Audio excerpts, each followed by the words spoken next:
you doing, YouTube? Matt Massa Beer Reviews, back with a little bit of a, breaking out that tossed salad and scrambled eggs again. What are you talking about, buddy? Faith America. This is their Calico IPA. Yeah, I saw a 4-pack of this on a shelf. I was with my buddy Keith. We're going to a brewery, and we stopped at a bottle shop, and I was like, oh my god, the Kelsey Grammer beer yet again. I did the Faith American Ale. I wasn't not going to sit here and say I dug on the beer all that much, but I'm a huge Fraser fan, huge Kelsey Grammer fan, so I was kind of pumped when I heard that he was kind of dipping his toe into the whole brewery thing. So that beer kind of left me a little bit wanting. But I saw this, $10 a 4-pack. Here it says an anti-rent war.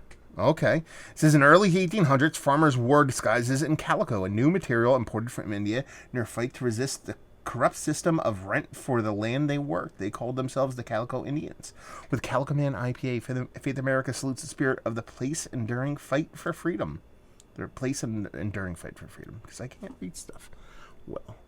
There's not much as far as information as far as how old it is or whatever, so we're going to take it for it being fresh.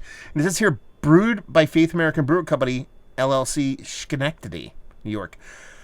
I could be wrong. I didn't go back and watch my previous review. I don't think that was brewed at the brewery. The one that I originally had, I think it was kind of contracted maybe out of the Schmaltz brewery that I believe Single Cut purchased. But this one seems like it's actually brewed up at the brewery, which is kind of cool. Label-wise, it's all right. It is what it is.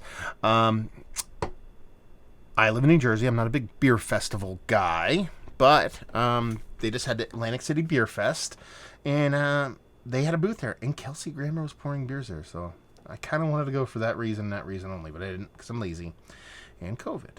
Anyway, does this look like what we expect from an IPA today? No.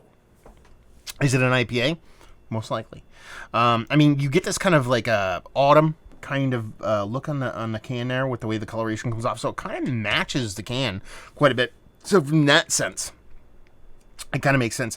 And when you read this, it's not invoking anything as far as we're a hazy, big, turbid, brewer sugar kind of level hazy here. They talk about old schoolness and history and all that stuff. So honestly, I think if you go into this beer expecting a big hazy, it's probably on you more than the beer. So anyway, rich, kind of dark orange in color, what you'd expect from an old school IPA, Midwest kind of IPA, even like a West Coast IPA, but there is a subtle haze to it. Pinky finger just off white head. Let's get a nose.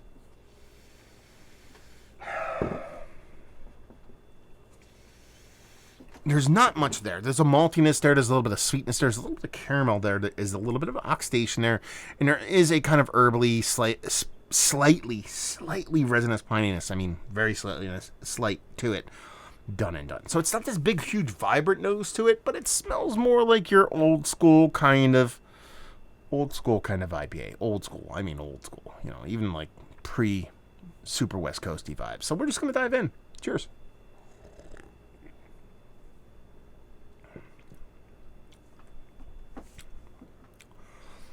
It's not bad.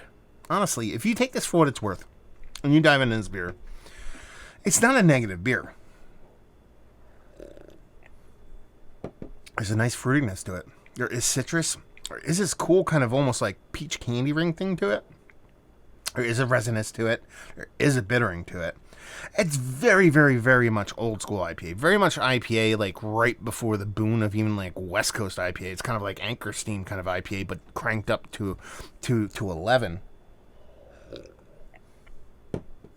Because it's vibrant. It gives you a nice kind of sweet caramel malt. It's almost like a crystal malt combined with like a Maris Otter kind of thing going on here. 6.9%, so it's 7%. It's not a small beer. There is this kind of fruitiness and hop, but it comes off very much kind of like gummy candy, leaning into like a hard kind of candy. And then there's this kind of bittering component in there that runs the gamut of tea-like bittering to like old school bittering, fuggly kind of English style hops, but there is this kind of pop of this kind of West Coasty, kind of subtle, almost like older West Coast hops, kind of not super piney, super resinous, but those traits are there. And the mouth feels nice. Listen, the word IPA is just morphed into something completely different and I don't want to say unique, but just, what it meant a month ago, a week ago, a year ago, a decade ago, it's so far removed each and every iteration of an IPA. And that's where this beer's, I guess, lost in that it's not what people associate with the word IPA. So when you say IPA in this, this is not what people expect. You transport this beer back into 1995. People like, this is IPA. This is exactly what IPA is. That's not a negative thing.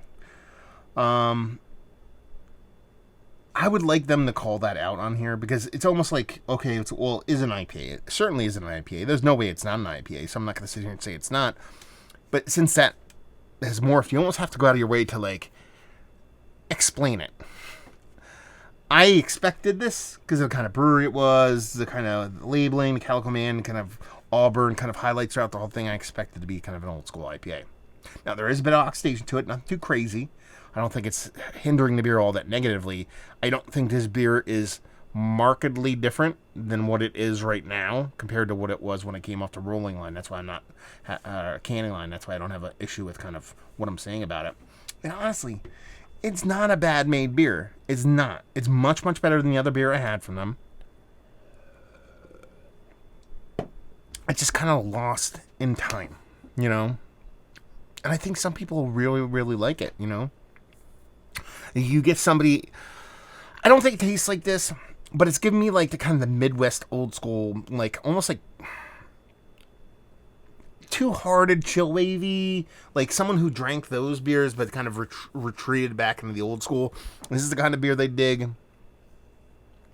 It's not a bad beer. It's not a bad beer. And I think that's probably the most positive thing I could say about it. And I don't mean that as in like, that's the only thing I could say about it that's good. I don't think it's a really bad beer. And I think it's, let's put it this way.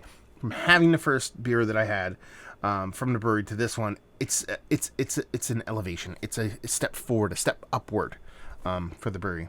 I don't think it's a negative beer. I just think going into this and you see IPA, you might not expect this. And that's probably its biggest kind of hurdle. Maybe this is the beers they want to make. I'm not trying to sit here and kind of say they need to make like hazy, big old hazy IPAs. Maybe they just want to make kind of classic, kind of old school stylings. Good on them. It's not like Kelsey Graham is hurting for dough. He can kind of just keep the brewery going and doesn't have to make these super hype kind of jams. But having the first beer and tasting this, I'm actually kind of like a little bit of positivity going on. I'm like, okay, next time I see one of their beers, we'll see what it is. Hopefully it's something even more classic, kind of old school. Maybe they dip into a little bit cleaner beer. Let's see what they got. I don't mind it. I got a soft spot for Fraser. What do you want? Anyway, let's talk about it. Is it one of the better IPAs I've had as of late? No. Is it one of the better kind of old school, old guard, home brewery, kind of super classic versions of what today's beer was that I've had as of late? Yeah. Value and availability, $9.99 a 4-pack, can leave you with if you like what we like this. If you like old school, if you like living in the past, in a good way. I'm not saying that's a negative thing. If you like classic, kind of super old school. I just keep saying old school basically over and over again in a different way. And if you like, those tossed salads and scrambles of the eggs, you'll like this. There you go. Review on the books. Hopefully you guys enjoyed it. Let me know if you've had this. I'm curious to see what you guys think. Massive Beers, if you want to check me out doing the social media stuff. Beer Massif, if you want to check me out doing a whole podcasting thing. Hopefully you guys enjoyed the review. Hopefully you're enjoying a little bit of beer right now. Beer flavored beer. Hopefully see you next time. Cheers.